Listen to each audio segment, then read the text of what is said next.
Starliner Media. Starliner Media presents Music Night at the Majestic with your host, Michael Boswell. Brought to you by... When Signs and Displays Direct was launched 15 years ago, it featured a complete line of banners and stands, product displays, and more. Today, the company is known as SDD and is the industry leader in turnkey, no-inventory POP programs. SDD has expanded into branding programs for both corporate and private label, as well as consulting services for retail showroom design and more. Visit sdd-us.com. That's sdd-us.com.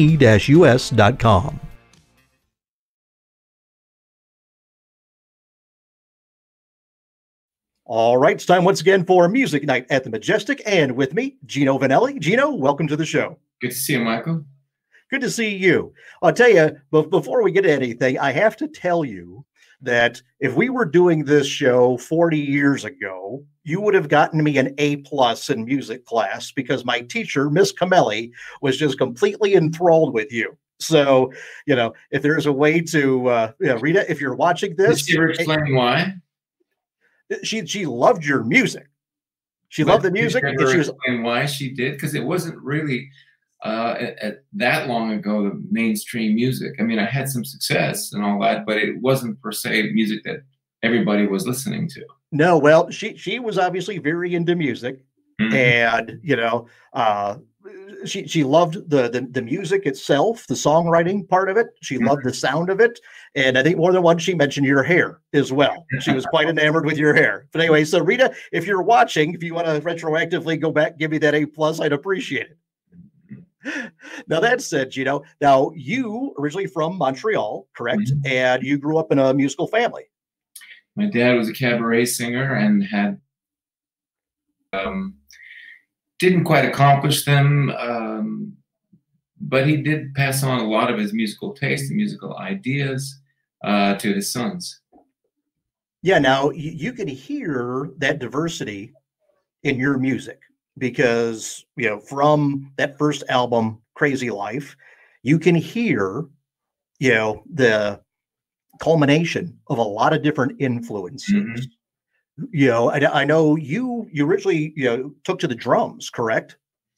I started playing the drums when I was about 8 or 9 years old. I mean, seeing Gene Krupa and Buddy Rich play, sort of inspired me. And I remember going to a pharmacy or some huge drugstore where there were a set of bongos. And I asked my dad to buy me those bongos. And he said, no. He says, you don't want to play bongos. And I was about 8 or 9 years old. And I climbed up on the shelf, pulled them down from the top shelf and started hammering away. And I remember the pharmacist came to the aisle and I thought I was in trouble. He looked at my dad and says, well, if you don't buy him those bongos, I will. Wow. So, and then it just was one thing after another. I got I had a distant uncle who got me a big cocktail drum with a cymbal. And it was just, I was so small. I was maybe 10 years old and this cocktail drum was already about 4 feet or 5 feet tall. And I learned to play with brushes and so on, and had a bass drum pedal that would hit the bottom skin, which was really interesting. So I learned to play that, and I finally got myself lessons, and I took drum lessons for a few years, and I was good enough to go play and was a relief drummer in a place called the Casaloma with some of the musicians, and I got to see some big bands there, some great artists like Buddy Rich and Gene Krupa and Duke Ellington, and but then we had a series of groups, my brothers and I, and that's when I learned to play piano and guitar and start to arrange. By the time I was 13, I loved the drums, but I also loved piano. So I started taking some lessons, and a lot of it was just observation, watching really good musicians play, looking at their fingers, the placement, the keys, all the structure, the hammers, and it all made sense to me, and I started working on it. By the time I was 15 or 16, I really decided that I was going to be a composer.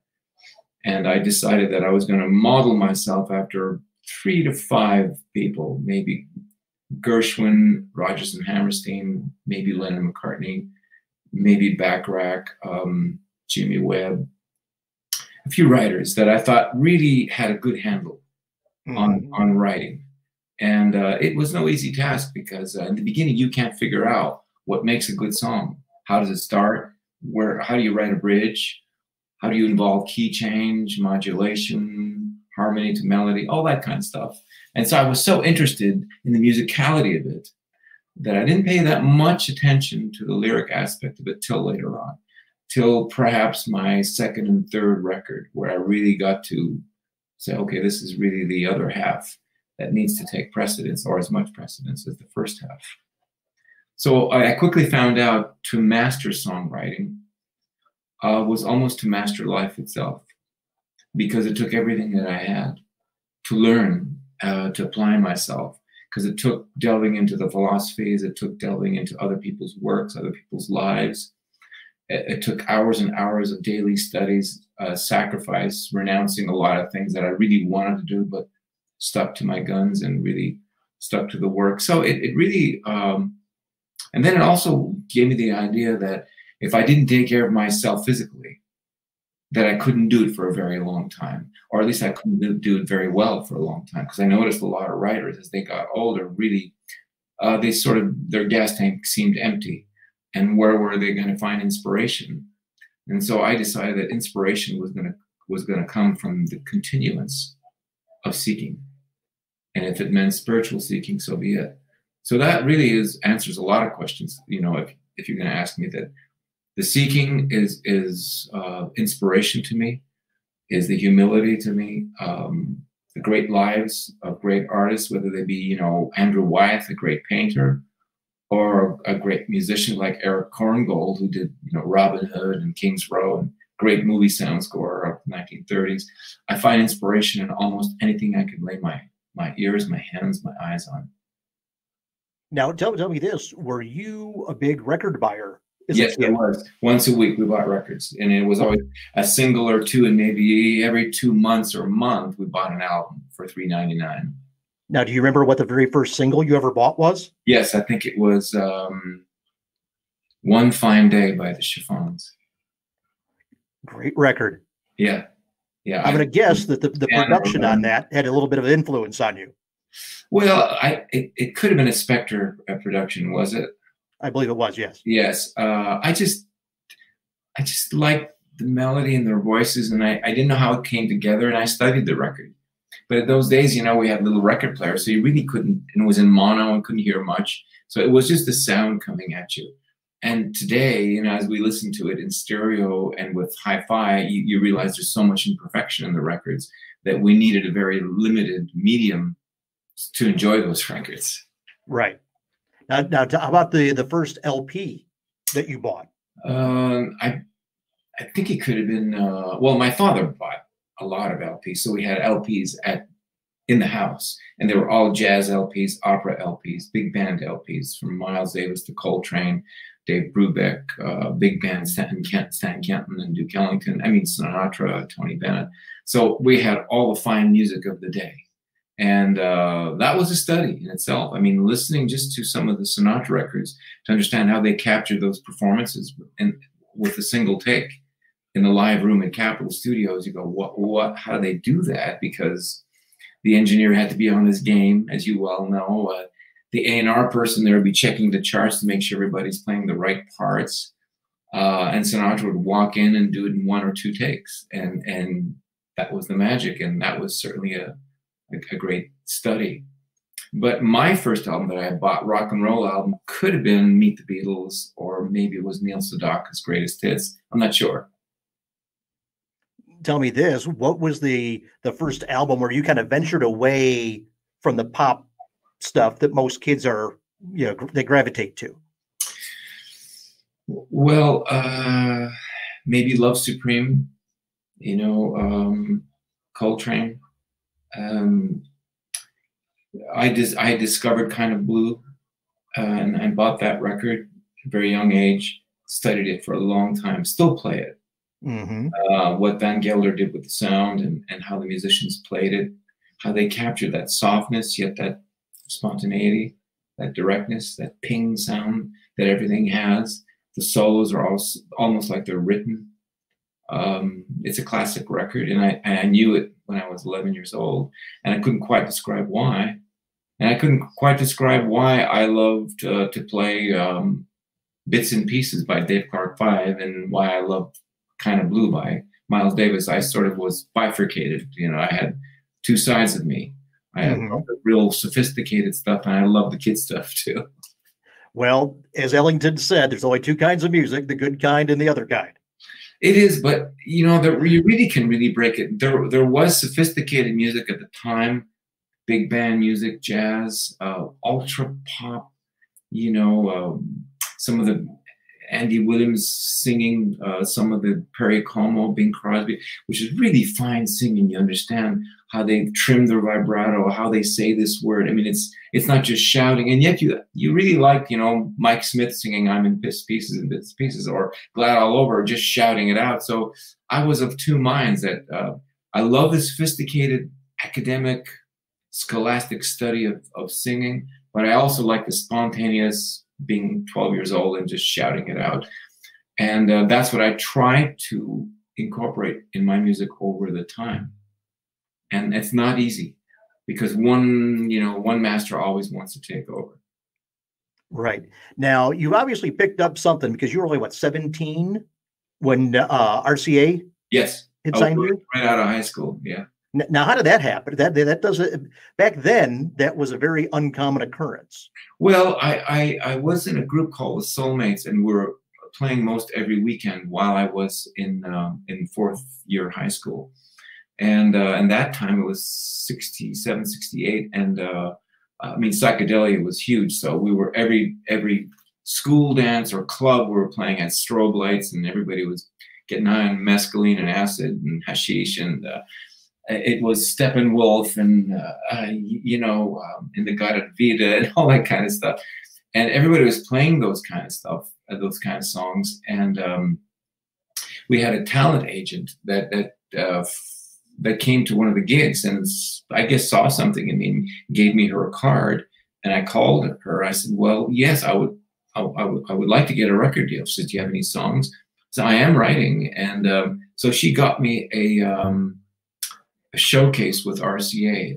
The guy's name was Marcel Leblanc, who was a producer for RCA in Montreal.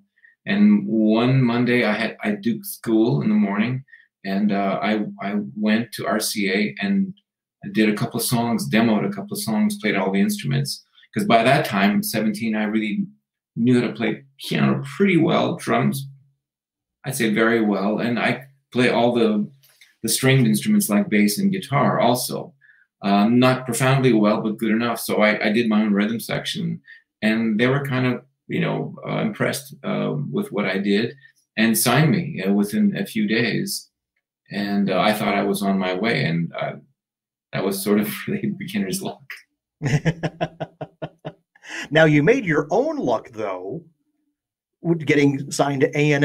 And I know there's a story behind that. Well, there was a lot of tries before that, Michael. I mean, I lived in New York for 1.5 years, 2 years. Gotcha. Yeah, because it was 3 years later. Yes, because after getting signed to RCA, I had a very, very small head in Canada. And then I realized that the studios and the producers, I could not learn from them. I knew more than they knew.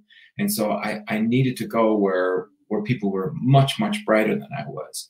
And I was smart enough to know how stupid I was. And so I just packed up, got on a Greyhound bus, and had $50 in my pocket. And I told my parents, I'll make out. Don't worry about it. I'll live with Aunt Rose if I have to. And I did for 2 or 3 weeks. She gave me her Colley's bed and in Queens, Corona. And I met some people from RCA there. I met some record company people. Lo and behold, I stayed in New York for almost 1.5 years. Recording demos, doing things, meeting all kinds of people.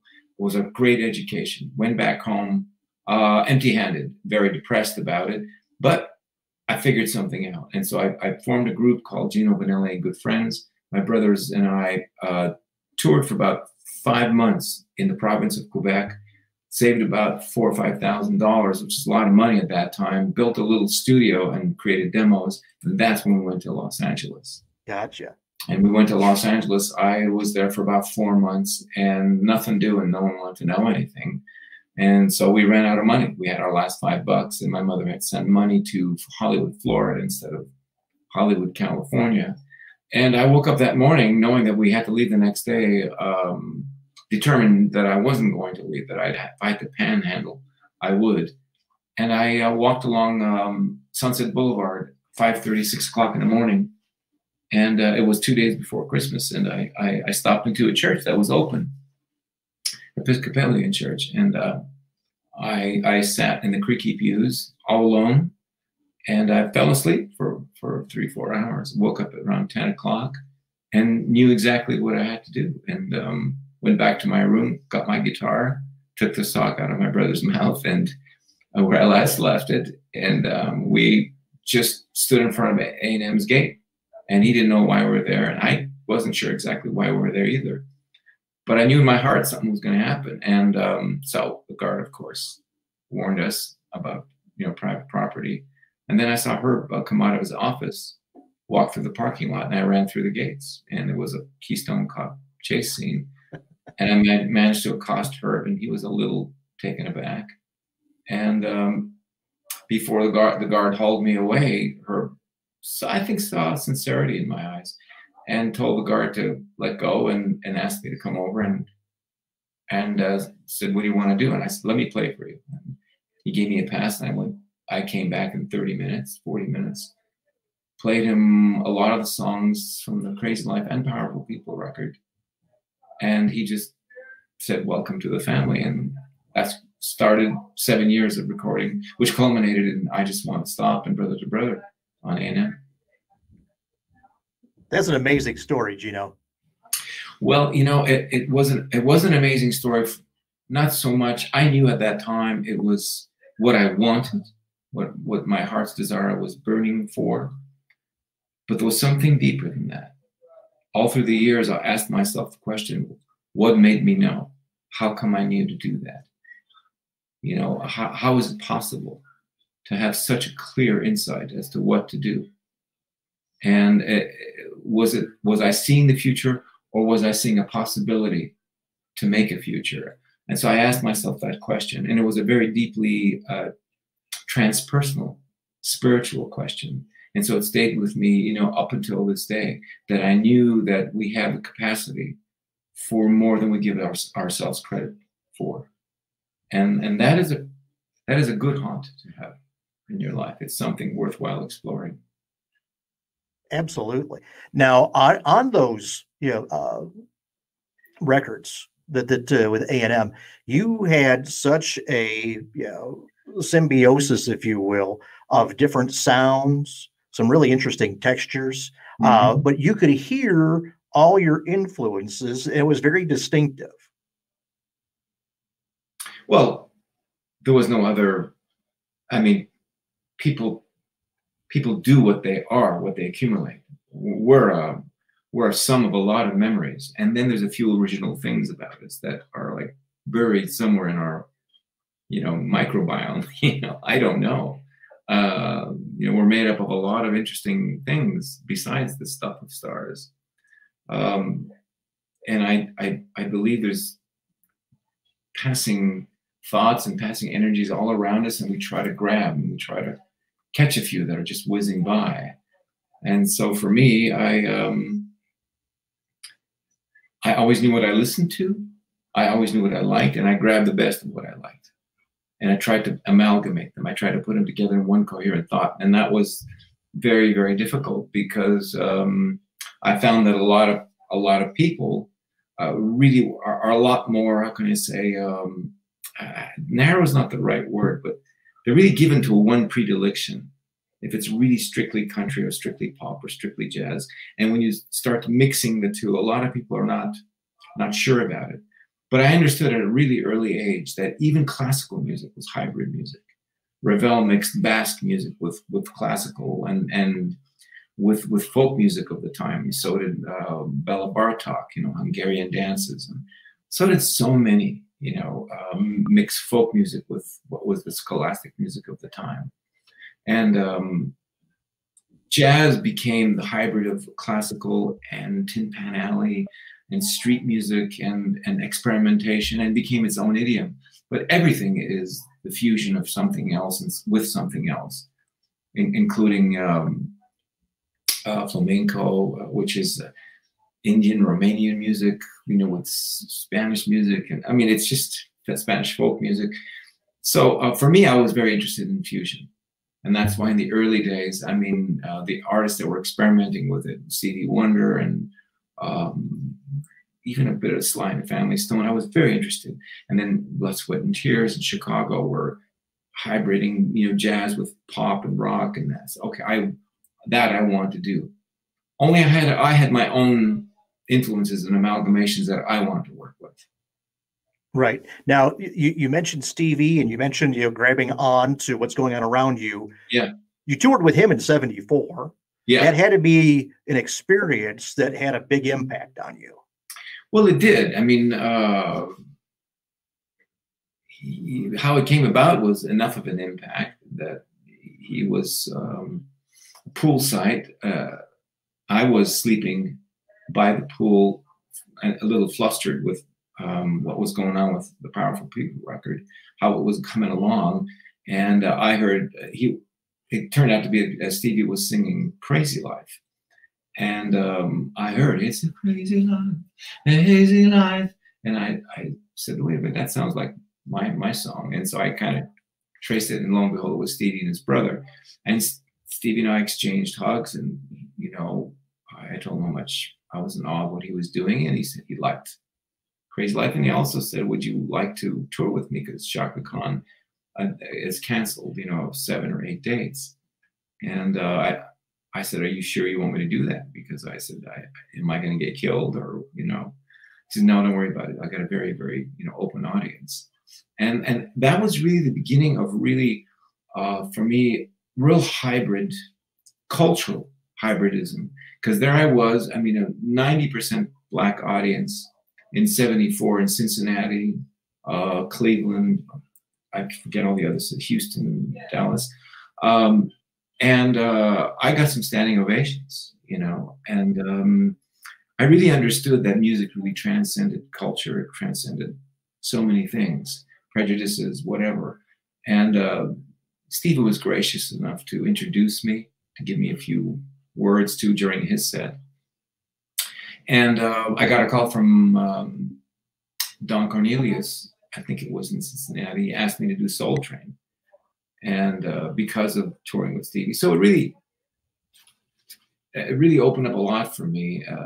People Gotta Move was a hit on Soul Train. On the R&B charts because of my performance on Soul Train, which it was like top 10 R&B. So that was a very interesting thing for me, and that kind of following, that R&B following sticks even today, even till this day in many cities. Yeah. Now, you mentioned I Just Want to Stop before. Yeah. That was the song. Up to that point, you were, for lack of a better description, an album artist, if you will. And that's the song that broke you big to the pop audience. Yeah. We'll see. Now, what's the story behind that song? Because that was one of the big questions that we received from viewers. Well, I was having pretty good success. I was selling out every big hall in Detroit, in Pittsburgh, in Philadelphia, and Dallas, and Chicago, and city after city, doing 2 nights at I forget the name of the hall in Chicago, and all. And we're doing an average of 6,000 to 10,000 people on every weekend, and that was just because of my strength of my album sales and performances. And so I really was very leery of the pop single market, because I knew once you redefined yourself that way, you'd have to keep following it up, and then everything would follow up. You play bigger halls, and then you'd have to have bigger show, more lights, more expenses, and then you got to keep making those kind of songs. And I was really enjoying the experimental stuff. Pauper in Paradise had a full-length symphony that I wrote, that recorded with the Royal Philharmonic, and I liked doing that. But somehow my brothers convinced me to do more of a pop record with Brother to Brother. And Ross had a song hanging around called I Just Want to Stop. And so we experimented with it in the studio, and lo and behold, it became what it became. And it was very big and the album was quite big. And so there it was, but the pressure was on to follow it up. And I sort of followed up with Living Inside Myself, which was a top 5 hit, and gold album with Living Inside Myself with Nightwalker. But I grew very, very tired of that immediately, because I found it extraordinarily limiting, because what it said to the audience is, unless I have this, I'm not worthy. And so, you know what happens, Michael, is that you get that big success, and then everyone tells you, well, why don't you go buy a big house? Why don't you buy 10 big cars? Why don't you do this? Why don't you do that? Take these people out. Okay, let's support this family. Let's do it. All of a sudden you have, you have a monthly net of 200,000 a month, and so now you have to be there all the time. And so the old you that loved to sit down at the computer or at your instrument and play and read a book for hours and hours, you no longer have time for that, because everybody's, telling you, we need another hit, or else we can't pay you as much. And we can't, and then your accountant tells you, well, you need to make so much money, because if you don't make that kind of money, you can't live the way you're living. So there's a sort of, you become a satellite of your own making. Right. And so by mid-'80s, I decided that I didn't want that anymore. And I decided I want to move out of Los Angeles, change my life, and go back to music making. Because to me, music was not only a sacred thing, but it was the continual, the eternal search for the soul. That part of the soul, because the soul is not a stagnant thing. It ingests and it outpours. And so it grows, it depletes, it breathes, a living, breathing thing. And so I wanted to nurture my soul by learning more things, by experimenting more. That's why I did Yonder Tree. That's why I did Slow Love. That's why I did Canto, which is more of a classical record. I knew that that's what I wanted to do. And if I didn't do that, I wouldn't be true to myself. And I needed time. And I needed to, put it this way, be a normal person and not be in the limelight every minute of every day, having pop hits. So while I needed a fair measure of success to keep doing what I was doing, I didn't want that kind of success anymore. And that's why I really kind of changed course. And it was a good thing, because pop market isn't very gracious to people after they turn 35 or 40 anyways. Well, it's a fickle market to begin with. Yeah. But yes, yeah, it's definitely a young person's game. Yes. Yeah. And you have to know when you say, well, okay, this is how I want to do it. This is how I want it.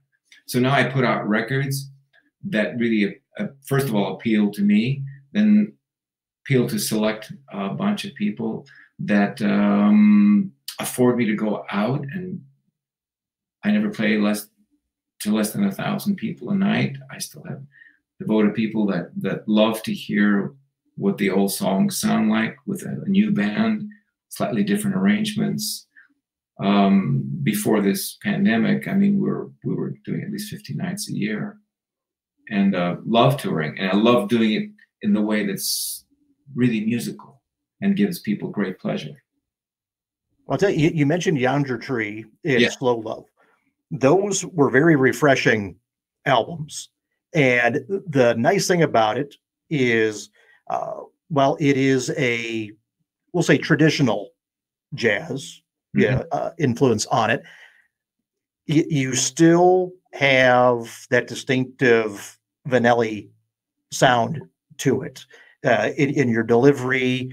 And when you hear it, you know it's you. Yeah. That some people would say fortunately or unfortunately. Well, I'll tell you, the one limitation. That limitation that you turn into a style, and this is my voice, and this is what it sounds like, and this is how I will best use it. And that's really at the bottom of it, because if you want to be someone else, you'll never sound authentic. You could be influenced by someone else, but in the end, you are yourself. And that's why what you're hearing in those records. There's you know, even there's so much influence from like you're saying, traditional jazz, the lyric approach, the rhythm section, how the rhythm sections were approached. I built my own studio for that record.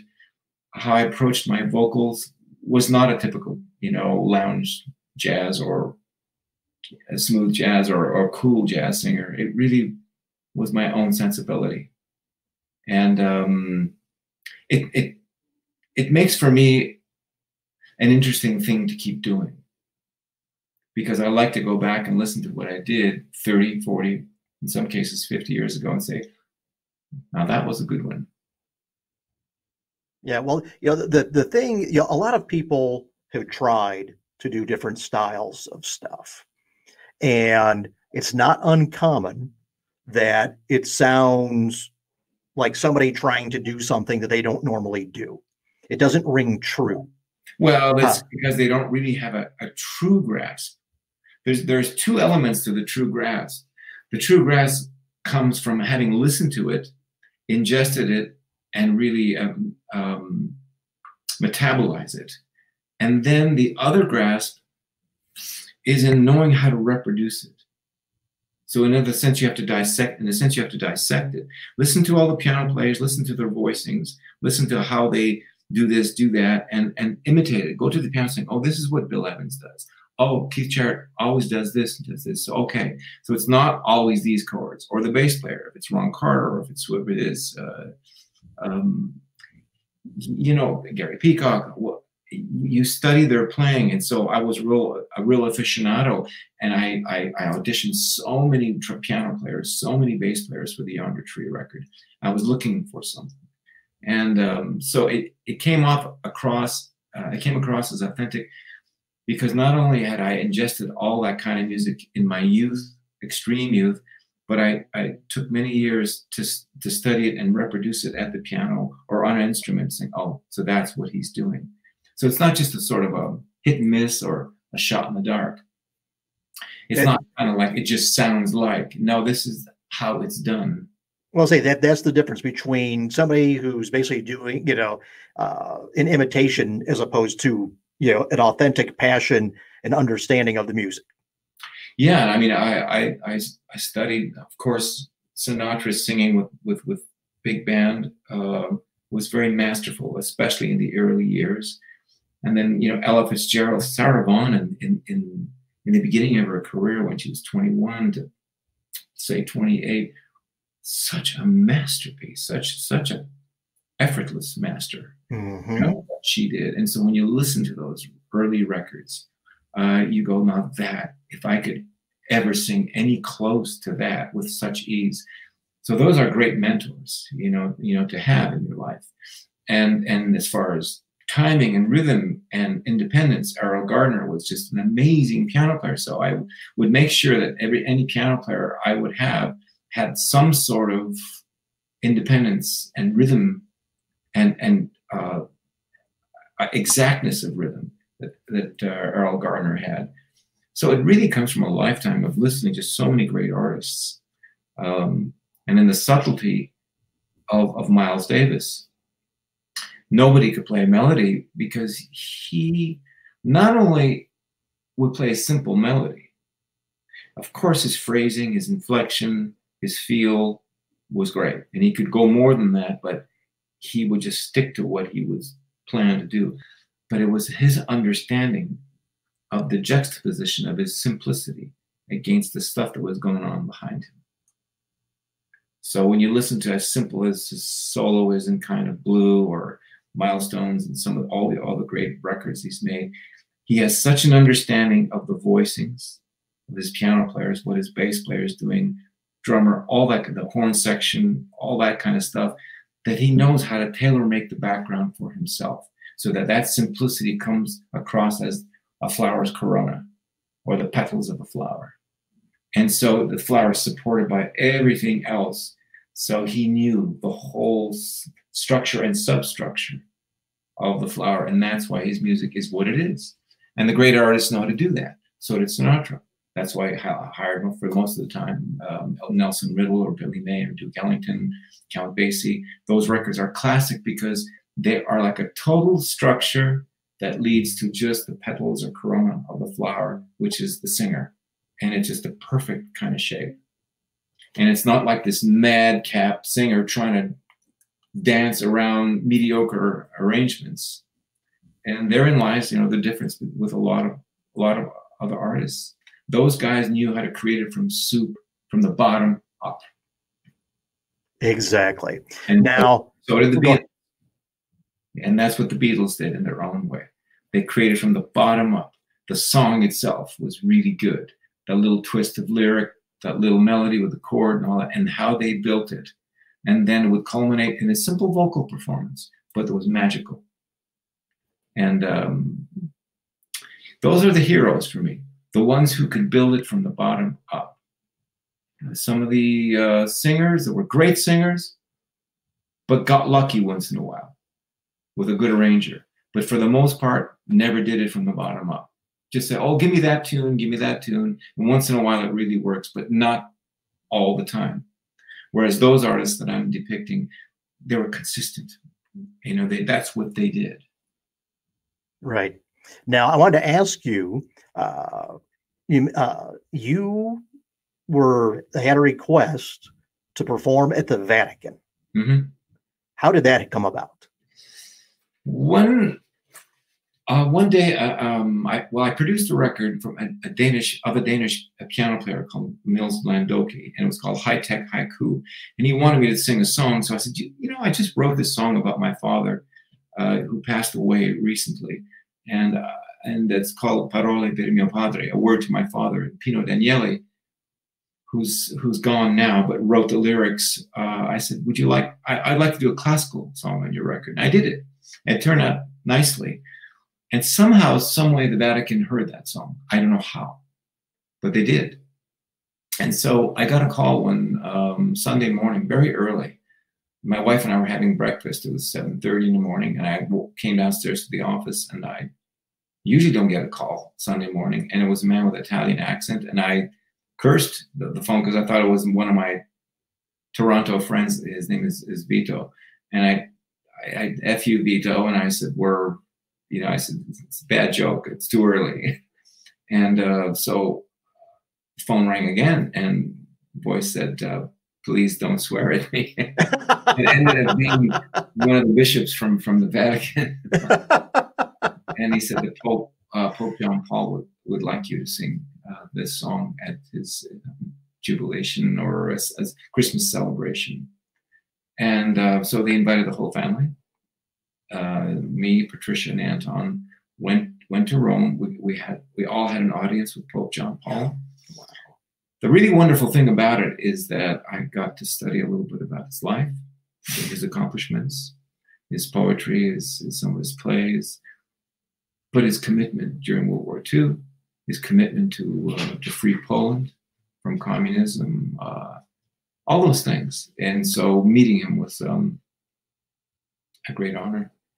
And of course, he was stricken with Parkinson's very deeply by that time, but still, you know, the light in his eye was very clear.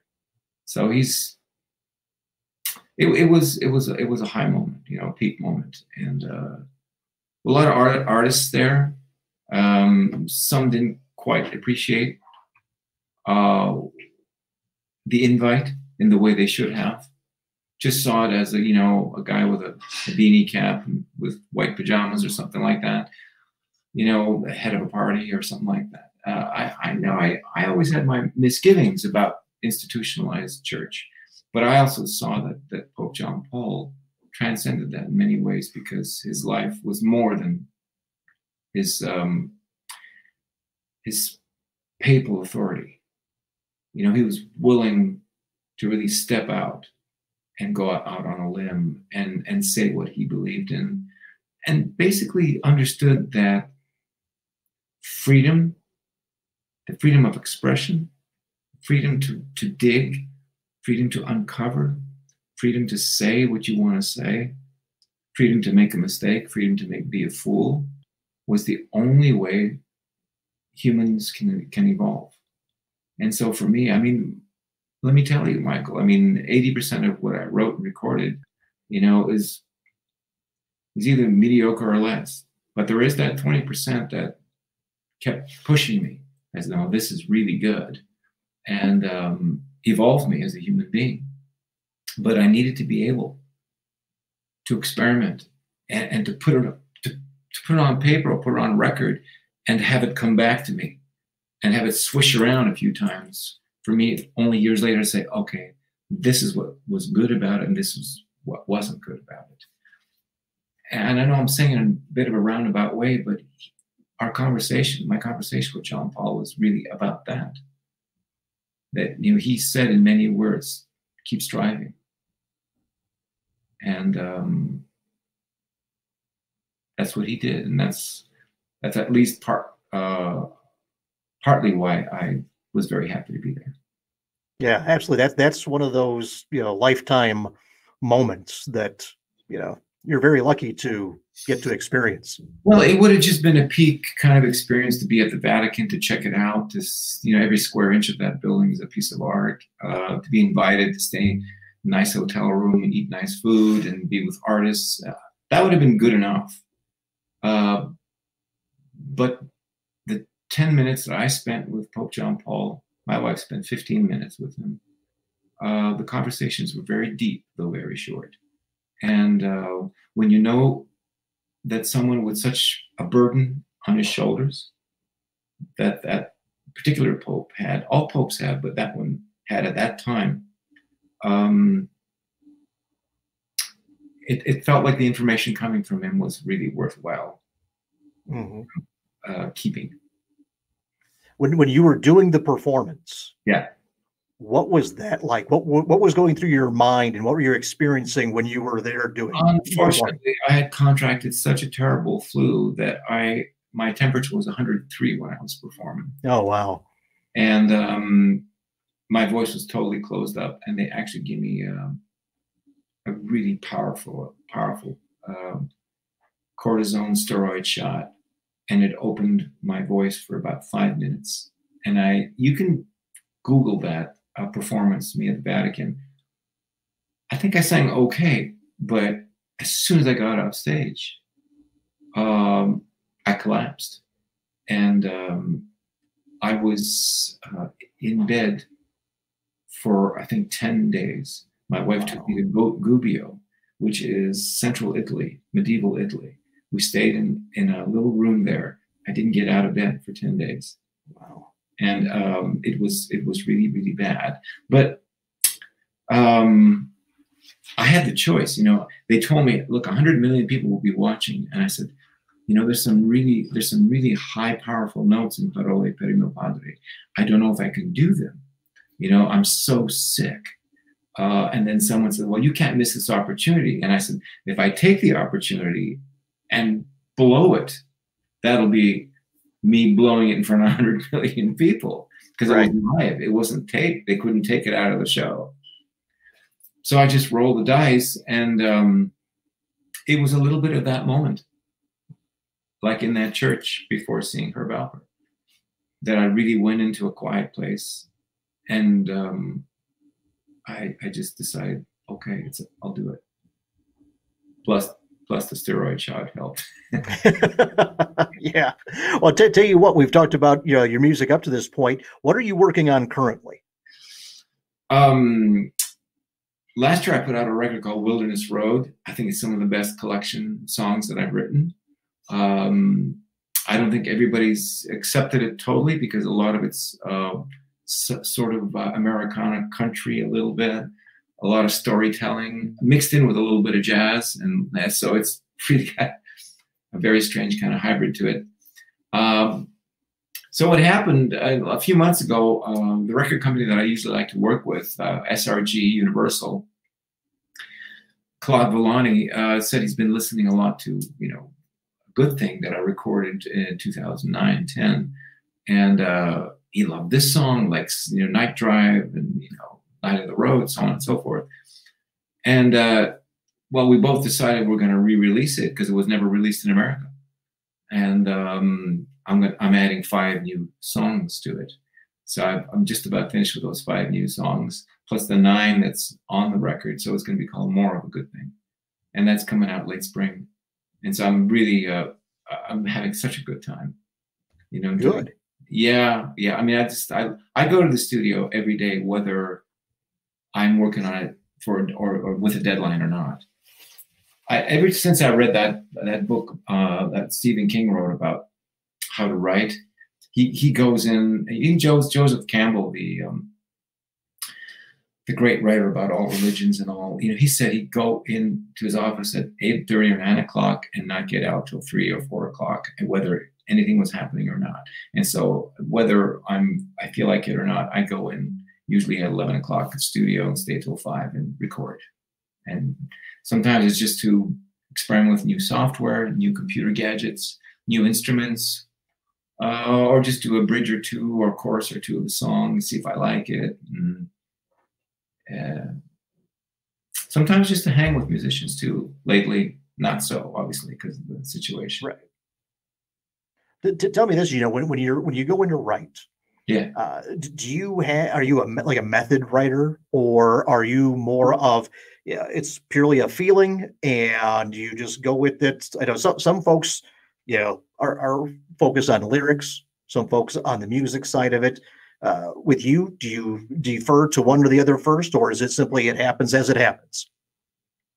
It can happen just music, and then I infuse lyrics to it, or I look through some poetry and I say, well, this will really work.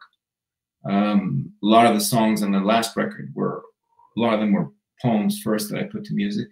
On the More of a Good Thing record that's coming out, a lot of them were poems that I put to music, and you have to be merciless with editing. Because usually you write more that's needed. Sometimes it's just, it comes together, like certain songs, like whether it be Wild Horses or, you know, Living Inside Myself from the Past, that they came together and just a matter of finishing it. There's a few records, new tracks on this new record coming out that lyrics and music came together, but really there is no real set rule. The only real rule is that if you don't feel this urgency or this necessity to say something, it just won't be worthwhile singing about it. You know, in the beginning, you sing, you dramatize, you use your voice just because you want to show your wares. After so many years of doing it, you don't really want to show your wares just because you want to show your wares. You want a reason to show your wares. And when I sing about something that I can really sink my teeth in, you know, I can really feel it. I wrote this song called Stormy River that I really want to sing. It's not going to come out for this record. There's a few songs that I've recorded in the last few months that are going to come out just as individual records and videos. And it's a devotional song that is very, very modern devotional song. It's sort of a devotion to the secret self that only kind of pops its head up once in a while. You catch a glimpse of the truth. And most of the time you're fishing for it.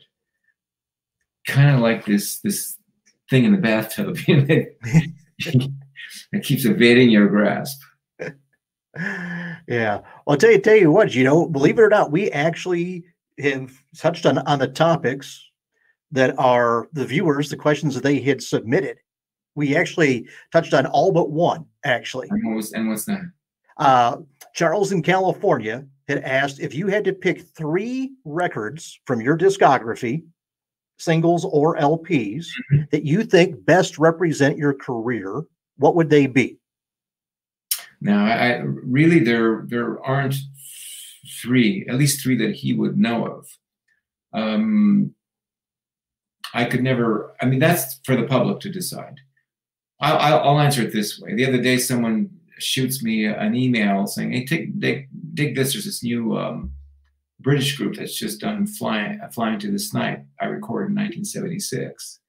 And it's really a thrill to hear a bunch of young guys do a song I wrote in 76 and do it really well. And adhere to most of what I did, but actually add some of their own stuff to it. So, I mean, that's an iconic moment for me. There's this Italian group who did a sort of a tribute to a lot of my songs. Ugly Man, and so on and so forth. There really isn't, one song. People would know the singles, whether it be, Black Cars or I Just Want to Stop or Living Inside Myself or Wild Horses, Brother to Brother, but they really don't represent me as a total songwriter performer. I don't really think there is anyone. They're all sort of, to me, they're all strands of fur on the dog, and that make the whole coat. There you go. One chapter of a book. They really are. I mean, I think this person here would know a little bit more about my psyche if they could ever find Stardust in the Sand. It's a short book I wrote about many of the songs that people know and how those songs came to be about, and my headspace before the song, what drove me to write it, and while I was recording it, and what I thought of it after. And it's sort of a little bit of living insight into the way, a songwriter or an artist thinks. Some of it is romantic, some of it not at all. And that would kind of give the audience a little clue as to, what goes on in my daily life. I'm also going to post something very shortly about what my regimen is. My exercise regimen, my study regimen, my writing regimen is every day, that I'm hoping might be a little insightful to some people, especially during these COVID times where people are kind of beside themselves with the loop being so short. I can't go here, I can't go there, So it's really a kind of a short round they have to make. And so you have to expand your inner round so that you don't go, off your rocker. So I try to expand my inner loop so that my day is very, very interesting. And that'll be coming out soon. All right. Well, we will post to that, once it is available. Yes. All right. Tell me this, Gino, is there anything that we didn't touch on that you would like to mention? No, I think everything is there. I mean, we can always get, people can ask personal questions, and there'll always be something I have to say. I can really be rather glib about most anything, but for this purpose, I think we've done well. All right. Well, on that note, everybody, we're going to wrap up this edition of Music Night at the Majestic. Throughout the show, we've had Gino's website, his Facebook address, and Twitter as well. So everybody, once this is done, go check all those out. You've got your YouTube channel as well, where most of the music is there. People can listen to it. And on that note, everybody, I want to thank you for watching. Gino, thank you so much for taking the time out of your schedule to be with us. Thank you, Michael. All right, everybody, have a good night. Bye-bye. See you. This has been Music Night at the Majestic with Michael Boswell. If you enjoyed this edition of Music Night at the Majestic, follow us on Facebook, YouTube, Twitter, Instagram, and at musicnight.net. Music Night at the Majestic is a copyright production of Starliner Media. Any use of the accounts and descriptions of this program, its audio or visual content, without the express written consent of Starliner Media is prohibited. Thank you for joining us this evening. We'll see you next time for Music Night at the Majestic. This is your announcer speaking.